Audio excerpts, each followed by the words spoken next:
India Legal presents Courts Roundup.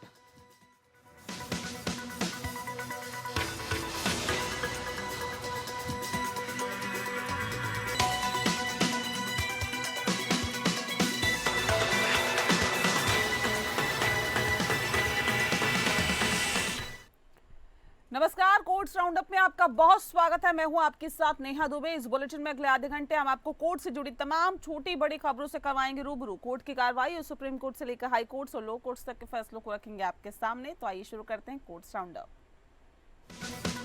India Legal presents Courts Roundup.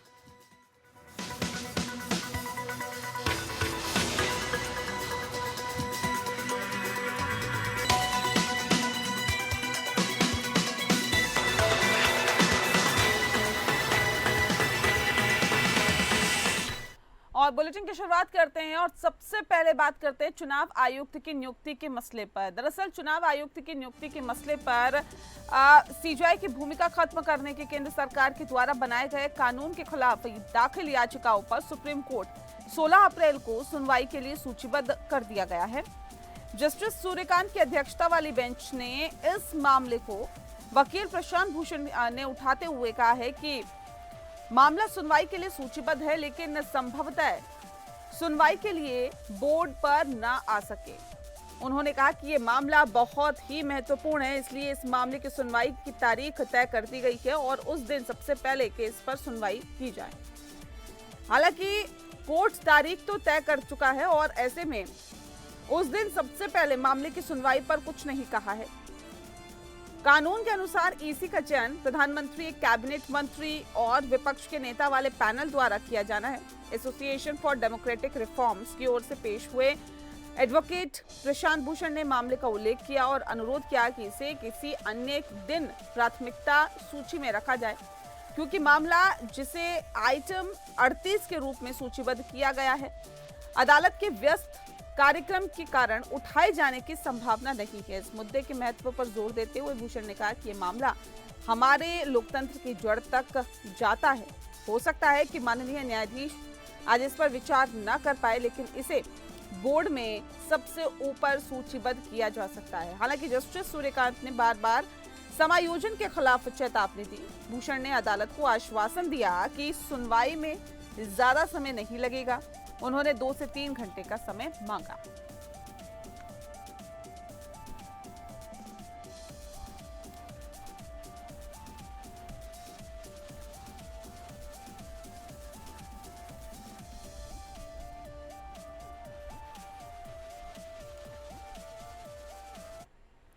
और चलिए अगली खबर का रुख करते हैं। कोर्ट में वकीलों की उपस्थिति दर्ज करने का दरअसल ये पूरा मामला है। बता दें आपको कि सुप्रीम कोर्ट ने कोर्ट में वकीलों की उपस्थिति दर्ज करने के संबंध में आदेश पारित किए हैं।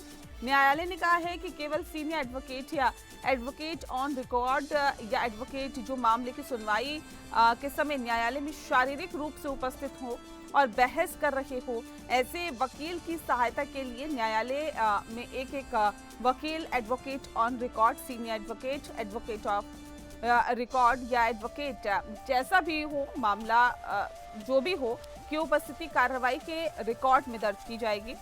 न्यायालय ने आगे कहा कि सुप्रीम कोर्ट में उपस्थित सुप्रीम कोर्ट नियम 2013 के अनुसार सख्ती से होना चाहिए। न्यायालय ने निम्नलिखित निर्देश भी पारित किए। अगर वकालतनामा एडवोकेट ऑन रिकॉर्ड की उपस्थिति में निष्पादित किया जाता है तो उसे ये प्रमाणित करना होगा कि ये उसकी उपस्थिति में निष्पादित किया गया।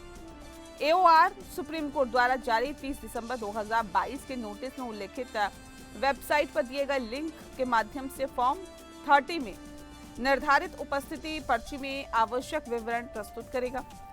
तीसरा नंबर ये कि कोर्ट मास्टर केवल सीनियर एडवोकेट और एओआर या एडवोकेट की उपस्थिति दर्ज करना सुनिश्चित करेंगे जो मामले की सुनवाई में शारीरिक रूप से उपस्थित हैं। निर्देशों और टिप्पणियों के साथ जस्टिस बेला एम त्रिवेदी और जस्टिस सतीश चंद्र शर्मा की खंडपीठ ने सुप्रीम कोर्ट बार एसोसिएशन और supreme court advocate on record association द्वारा संयुक्त रूप से दायर विविध आवेदन का निपटारा किया, जिसमें सितंबर 2024 में पारित निर्देश के बारे में स्पष्टीकरण मांगा गया था कि केवल उन वकीलों की उपस्थिति दर्ज की जाएगी जो किसी मामले में बहस करते हैं या पेश होते हैं। निर्देश भगवान दास बनाम उत्तर प्रदेश राज्य मामले में पारित किया गया था, जिसमें न्यायालय ने वकालतनामे में पक्षकार की जाली हस्ताक्षर करके फर्जी एसएलपी दायर करने वाले वकीलों के खिलाफ सीबीआई जांच जारी की थी। एसीबी और एससीएओआरए ने उपस्थिति दर्ज करने के निर्देश पर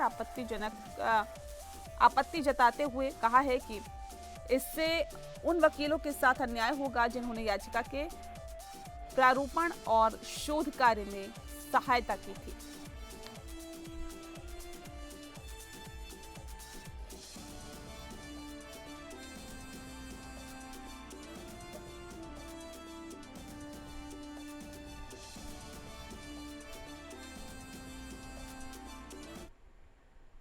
अगली खबर का रुख करते हैं। देश भर में जेलों में दिव्यांग जनों के ऊपर ये याचिका दायर की गई है कि उनकी हालत आखिर किस तरह से होती है। दरअसल सुप्रीम कोर्ट ने हाल ही में देश भर में जेलों में दिव्यांग जन अधिकार अधिनियम 2016 या आरपीडब्ल्यूडी एक्ट के सख्त क्रियान्वयन की मांग करने वाली जनहित याचिका पर नोटिस जारी किया है। जस्टिस विक्रम नाथ और जस्टिस संदीप मेहता की खंडपीठ ने यह आदेश पारित किया है। मामले को अगली बार 8 अप्रैल 2025 को विचार के लिए सूचीबद्ध किया गया। याचिकाकर्ता केरल में राजनीतिक कार्यकर्ता है और उसे प्रतिवादी प्राधिकारियों को ये सुनिश्चित करने के निर्देश चाहता है कि दिव्यांग कैदियों को जेलों में पर्याप्त सुविधाएं, संसाधन आदि प्रदान किए जाएं। प्रतिवादी प्राधिकारियों के भारत संघ, दिव्यांगजन सशक्तिकरण विभाग, सामाजिक न्याय मंत्रालय और साथ ही विभिन्न राज्य केंद्र शासित प्रदेश शामिल हैं। ये दावा किया गया है कि दिव्यांग व्यक्तियों, दिव्यांगजनों को जेलों में उचित आवास प्रदान करने के लिए कानूनी ढांचे की कमी है, जो संविधान के तहत मौलिक अधिकारों का उल्लंघन है, विशेष रूप से विचाराधीन कैदियों के।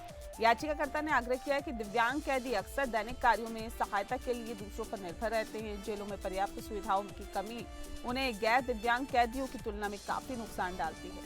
बता दें कि ये तर्क दिया गया कि भले ही जेल प्रशासन और संबंधित मामले राज्य सूची के दायरे में आते हैं, लेकिन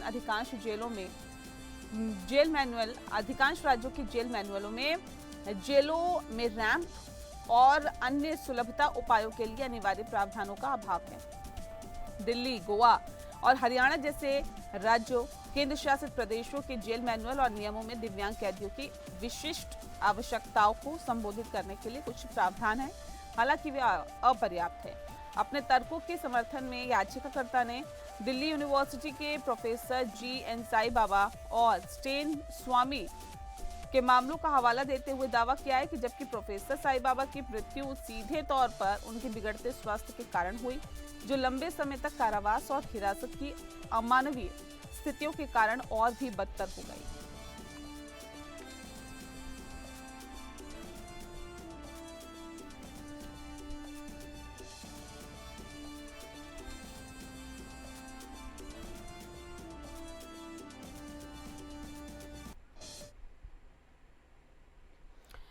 वहीं सुप्रीम कोर्ट ने ग्रेटर नोएडा प्राधिकरण को जो घर खरीदार है उनके साथ सहयोग करने को कहा है। बता दें आपको कि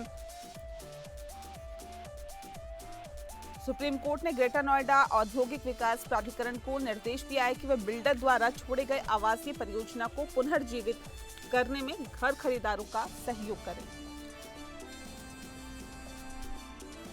कोर्ट ने प्राधिकरण से उस मांग का ब्यौरा देने को कहा है जो प्राधिकरण ने मूल बिल्डरों द्वारा परियोजना पूरी किए जाने की स्थिति में उठाई होती है। प्रत्येक घर खरीदारों अनुपातिक शुल्क को उनके द्वारा लिए जा रखे अपार्टमेंट में आकर आधार पर उस आकार के आधार पर ही तय किया जा सके। प्राधिकरण ने पट्टे पर भूखंड वाली सहकारी आवास सोसाइटी द्वारा घर खरीदारों से पैसे लेने के बावजूद पट्टे का बकाया भुगतान करने में विफल रहने के बाद परियोजना को छोड़ दिया गया। बता दें कि जस्टिस विक्रम नाथ और जस्टिस संदीप मेहता की खंडपीठ ने कहा है कि कोर्ट इस बात से खुश नहीं है कि प्राधिकरण मृत परियोजनाओं को पुनर्जीवित करने में सहयोग नहीं कर रहा है। प्राधिकरण के लिए सीनियर एडवोकेट रविंद्र कुमार ने मांग का विवरण प्रदान करने के लिए 1 सप्ताह का समय मांगा है, जिससे अपार्टमेंट के आकार के आधार पर प्रत्येक घर खरीदार के अनुपातिक शुल्क का फैसला लिया जा सके।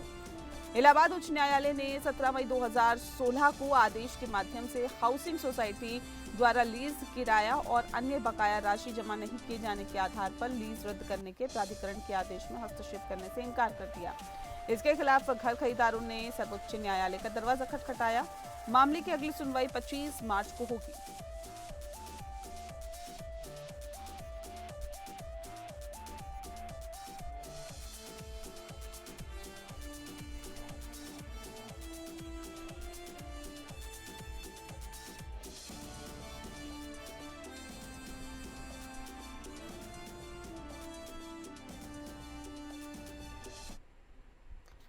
एनसीआर में बिल्डर और बैंक के गठजोड़ के मामले पर जो पूरा मामला है, सुप्रीम कोर्ट ने जांच के लिए सीबीआई से प्रस्ताव मांगा है। बता दें आपको कि बिल्डर घोटाला मामले में सुप्रीम कोर्ट ने एनसीआर में बिल्डर बैंक गठजोड़ की जांच के संकेत दिए हैं और इसके बाद सुप्रीम कोर्ट ने केंद्रीय जांच ब्यूरो से जांच कैसे की जाए इस पर प्रस्ताव मांगा है। न्यायालय ने मुद्दों पर आगे बढ़ने में सहायता के लिए एमिकस क्यूरी भी नियुक्त की है। Justice Suryakant, justice N Koteshwar Singh की खंडपीठ ने आदेश पारित करते हुए कहा है कि प्रस्ताव 2 सप्ताह के अंदर उसके समक्ष रखा जाए और साथ ही सुनवाई की शुरुआत एएसजी ऐश्वर्य भाटी सीबीआई की ओर से पेश हुए और न्यायालय को सूचित किया गया कि उन्होंने आवास और शहरी मामलों के मंत्रालय के साथ साथ सीबीआई अधिकारियों के साथ भी चर्चा की। उन्होंने कहा कि अगर न्यायालय चाहे तो वह सीबीआई का निर्देश दे सकता है कि उससे ये ध्यान रखना चाहिए कि ये कार्य बहुत बड़ा होगा। एएसजी ने आगे सुझाव दिया कि न्यायालय ग्रेटर नोएडा की 1-2 परियोजनाओं के साथ जांच शुरू करने की अनुमति दे सकता है। जस्टिस कांत ने कहा है कि इसके बाद सीबीआई को जो भी सहायता की आवश्यकता होगी न्यायालय उसे प्रदान कर सकता है और कार्य को पायलट आधार पर संचालित किया जा सकता है। इसके बाद खंडपीठ ने मामले में एमिकस क्यूरी यानी कि एमिकस नियुक्त करने पर भी विचार किया है और मिस्टर राजीव जैन के नाम पर सहमति जताई है। जस्टिस कांत ने कहा है कि इस मामले में सहायता करने के लिए मिस्टर राजीव जैन सबसे अच्छे व्यक्ति हो सकते हैं। सिंघवी ने जब निर्देश दिया कि कब्जा दिए जाने की अवधि के लिए उनका मुवक्किल ब्याज नहीं लेने के लिए तैयार है, जस्टिस कांत ने स्पष्ट रूप से कहा कि इससे बड़े मुद्दे का समाधान नहीं होगा। उन्होंने कहा कि ये उस बीमारी को ठीक नहीं करेगा जिससे पूरा सिस्टम पीड़ित है। उन्होंने तबाही मचा दी है। लाखों लोग सुप्रीम कोर्ट हर रोज गरीब लोगों की दुर्दशा को संभाल रहा है और जज ने आश्वासन दिया है कि जैसे ही कोई जांच एजेंसी ये निष्कर्ष निकालती है कि किसी पक्ष ने सद्भावनापूर्वक काम किया है, न्यायालय किसी के खिलाफ कोई कार्रवाई नहीं करेगा। हालांकि अगर एजेंसी को कुछ भी मिलता है तो न्यायालय उसे नहीं छोड़ेगा, भले ही वह जमीन के नीचे छिपने की कोशिश करे। आखिरकार जस्टिस कांत ने कहा है कि ये स्पष्ट कर दिया है कि सीबीआई जांच पर कोई समझौता नहीं किया जा सकता है और न्यायालय द्वारा इसका आदेश दिया जाएगा।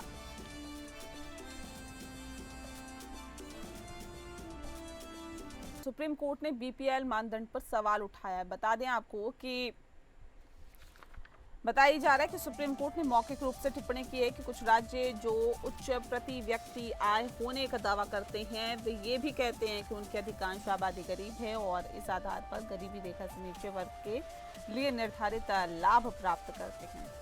अदालत ने ये सवाल उठाया है कि क्या राज्य द्वारा गरीब वर्ग की पहचान और वर्गीकरण के लिए कोई वैज्ञानिक तरीका अपनाया जाता है। कोर्ट ने इस पर चिंता को भी साझा किया है कि बीपीएल लाभ ऐसे लोगों को मिल सकते हैं जो इसके हकदार नहीं हैं।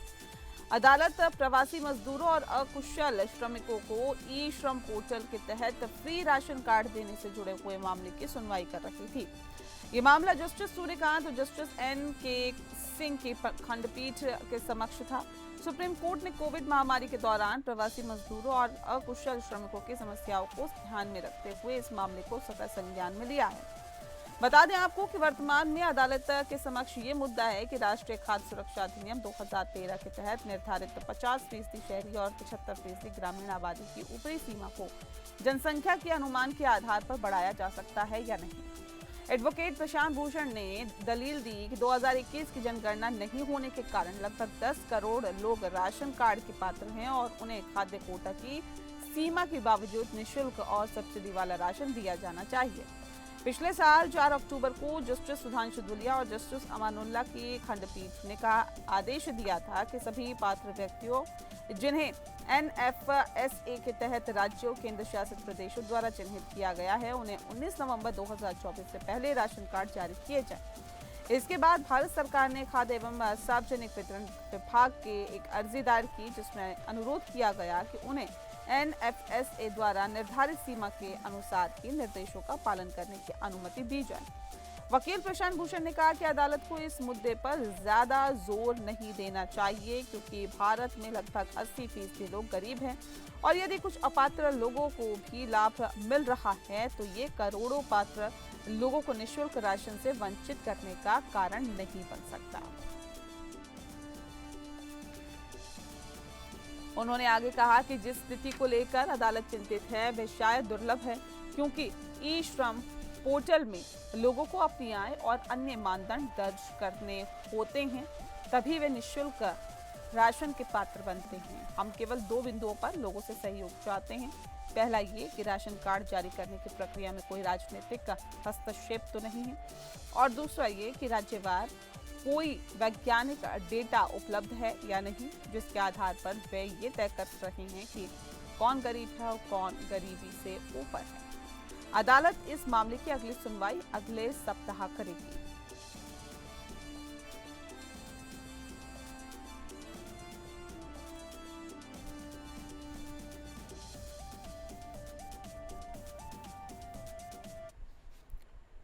अगली खबर का रुख करते हैं संपत्ति मामले और साथ ही साथ कब्जा मामले पर सुनवाई हुई कि बता दें आपको कि सुप्रीम कोर्ट में संपत्ति बंटवारे और कब्जे मामले में ये सुनवाई हुई कि इस डिक्री को लागू करने की साथ ही संबंधित ये पूरा मामला है क्योंकि प्रतिवादी ने पहले ये बंटवारे का मुकदमा दायर किया था जिसमें उन्होंने संपत्ति के कानूनी विभाजन और कब्जे की मांग की थी। निचली अदालत ने प्रतिवादियों के पक्ष में निर्णय दिया और जिसमें उन्हें संपत्ति के बंटवारे और कब्जे का अधिकार दिया गया। याचिकाकर्ताओं ने इस फैसले को चुनौती देते हुए फर्स्ट अपील हाई कोर्ट में दायर की। जब अपील लंबित थी तब प्रतिवादियों ने निचली अदालत में डिक्री के कार्यान्वयन की प्रक्रिया शुरू कर दी। याचिकाकर्ताओं ने डिक्री को लागू करने और उसको लागू होने से रोकने के लिए CPC की ऑर्डर 21 रूल 29 के तहत एक आवेदन दिया जिसमें मांग की गई है कि जब तक उनकी अपील का निर्णय नहीं हो जाता तब तक डिक्री का क्रियान्वयन रोक दिया जाए। निचली अदालत ने इस आवेदन को खारिज कर दिया जिसके बाद याचिकाकर्ताओं ने छत्तीसगढ़ उच्च न्यायालय में आर्टिकल 227 के तहत रिट याचिका दायर की। अदालत ने में याचिकाकर्ताओं का तर्क था कि डिक्री का क्रियान्वयन तब तक स्थगित किया जाए जब तक कि अपील का फैसला नहीं आता। प्रतिवादियों का तर्क था कि डिक्री वैध है और जब तक इसे रद्द नहीं किया जाता इसे लागू किया जाना चाहिए। अदालत का निर्णय दिया कि याचिका खारिज की जाती है और डिक्री के क्रियान्वयन को जारी रखने का आदेश दिया गया। केस की पूरी जानकारी देंगे इंडिया लीगल के रिसर्चर सागर कुमार सिन्हा। सागर इस वक्त हमारे साथ जुड़ गए हैं। सागर, क्या जानकारी है आपके पास? मैम, आज ये मामला कोर्ट नंबर 4 माननीय न्यायाधीश अभय S. ओका एवं माननीय न्यायाधीश उज्जवल भुयान के समक्ष आया। यह पूरा मामला यह था कि इसमें ज़मीन बंटवारे एवं कब्जे के डिक्री को लागू करने के लिए मामला दायर किया गया था। प्रतिवादियों ने पहले ही एक बंटवारे के लिए एक मुकदमा दायर कर रखा था। निचली अदालत ने जिसका फैसला दिया कि उनके पक्ष में निचली अदालत ने यह फैसला दिया कि कब्जा और बंटवारा प्रतिवादियों के पक्ष में होना चाहिए। जब याचिकाकर्ता इस फैसले से खुश न थे तो उन्होंने हाईकोर्ट में फर्स्ट अपील दायर की। Order 21 rule 29 of CPC civil procedure code के तहत यह याचिका दायर की गई थी जिसके बाद हाईकोर्ट ने यह याचिका रद्द कर दी। जब याचिकाकर्ता हाईकोर्ट के भी अपील से खुश न थे तब उन्होंने सुप्रीम कोर्ट में आर्टिकल 32 के तहत रिट याचिका दायर की। जब आज 29/3/2025 को याचिका की सुनवाई माननीय उच्च न्यायालय में हो रही थी तो याचिकाकर्ताओं का तर्क यह था कि यह जो डिक्री दी गई है यह अवैध है। इसकी सुनवाई तब तक रोक दी जाए जब तक कि अपील जो हाईकोर्ट में पेंडिंग है उसकी सुनवाई पूरी ना हो। वहीं प्रतिवादियों का तर्क यह था कि डिक्री पूरी तरीके से वैध है और यह डिक्री को एग्जीक्यूशन के लिए आगे बढ़ाना चाहिए। लेकिन दोनों पक्षों को सुनने के बाद सुप्रीम कोर्ट का फैसला, माननीय उच्च न्यायालय का फैसला यह आया कि डिक्री को माननीय उच्च न्यायालय का फैसला यह आया कि डिक्री के एग्जीक्यूशन को रोक दिया जाए और निचली अदालत के आवेदन को खारिज कर दिया गया। याचिकाकर्ताओं और डिक्री की एग्जीक्यूशन को जारी रखने का आदेश दिया गया। जी बहुत शुक्रिया आपका सागर, हमारे साथ सीधे जुड़ने के लिए और तमाम से जानकारी हमें देने के लिए। और आधार और निजता पर सुप्रीम कोर्ट ने क्या फैसला सुनाया है, वेब रिपोर्टर हमें इस पर जानकारी देंगे।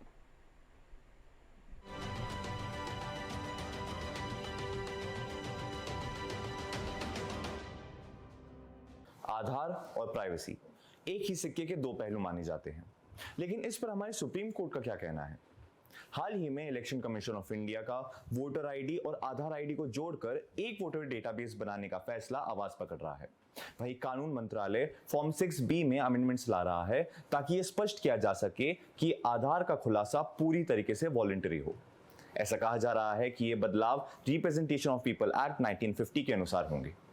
हालांकि इस एक्टिविटी में प्राइवेसी का एक बहुत बड़ा कंटेंशन बना हुआ है, पर फिर भी हमारे कोर्ट्स इस इशू पर काफी वोकल रहे हैं।